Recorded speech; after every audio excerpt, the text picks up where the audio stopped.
Halo, saya Gesang Alvan Mendolio. Nah, jadi saya melanjutkan tugas besar 2, yaitu pembahasan tentang korupsi dalam perspektif undang-undang serta macam-macam jenis korupsi. Nah, korupsi dalam undang-undang itu diatur dalam Undang-Undang Nomor 31 tahun 1999, yaitu Undang-Undang Nomor 20 tahun 2001 tentang pemberantasan tindak pidana korupsi adalah tindakan melawan hukum dengan maksud memperkaya diri atau orang lain atau korupsi yang beragat merugikan eh, keuangan atau perekonomian negara gitu. Perkembangan undang-undang pidana korupsi itu ada beberapa, yaitu berdasarkan kitab hukum undang-undang pidana. Pada masa penjajahan kolonial Belanda, bentuk-bentuk kejahatan korupsi itu sudah terjadi. Cuman eh, dulu belum belum ada istilah korupsi gitu. Jadi dalam KUHP itu eh, disebutkan tindak pidana korupsi itu dengan kata kejahatan jabatan, seperti yang terrumus dalam pasal 413 sampai dengan pasal 436 bab 38 Kitab Undang-Undang Hukum Pidana Indonesia. Lalu berdasarkan peraturan penguasa militer tentang pemberantasan korupsi itu disebutkan tiap perbuatan yang dilakukan oleh siapapun, baik untuk kepentingan diri sendiri, orang lain, atau suatu badan yang langsung atau tidak langsung menyebabkan kerugian bagi keuangan atau perekonomian negara. Yang kedua, tiap perbuatan yang dilakukan oleh seorang pejabat yang menerima gaji atau upah dari suatu badan yang menerima bantuan dari keuangan negara atau daerah yang mempergunakan kesempatan atau kewenangan atau kekuasaan yang diberikan kepadanya oleh jabatan langsung ataupun tidak langsung membawa keuntungan keuangan atau material baginya. Lalu Undang-Undang Nomor 24 Tahun 1960 tentang pengusutan, penuntutan, dan pemeriksaan tindak pidana korupsi.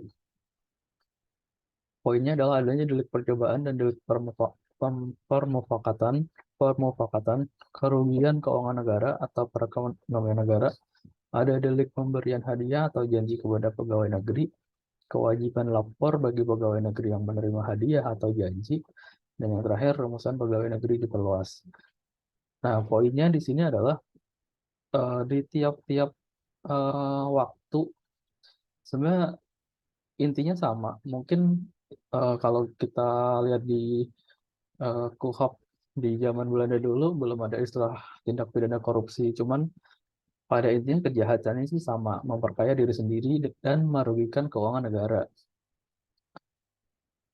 Jadi polanya uh, mungkin sama dan perlakuannya juga sama, tapi peraturannya semakin modern dan semakin sekarang itu diperbaiki dan untuk mempersempit ruang korupsi itu sendiri gitu.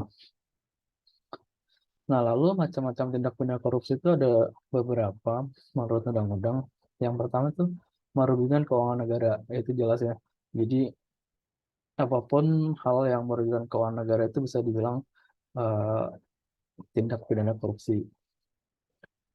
Eh, itu diatur dalam pasal 2 Undang-Undang 31 tahun 1902 junto putusan MK nomor 25 PUU 14/20. Lalu yang kedua itu ada suap menyuap. Nah, pada pasal 5 ayat 1 huruf A Undang-Undang 20 tahun 2021 itu berbunyi setiap orang memberi sesuatu atau menjanjikan sesuatu kepada pegawai negeri atau penyelenggara negara dengan maksud supaya berbuat atau tidak berbuat sesuatu dalam jabatannya sehingga bertentangan dengan kewajiban. Nah, suap menyuap itu sifatnya lebih kayak kalau bahasa umum itu kong kali kong gitu. Jadi antara misalkan orang dari swasta itu berkolusi dengan pejabat pejabat pejabat negara gitu. Jadi yang merugikan keuangan negara, bisa disebut juga dengan korupsi, tindak pidana korupsi. Lalu yang ketiga itu penggelapan penggelapan dana dalam jabatan.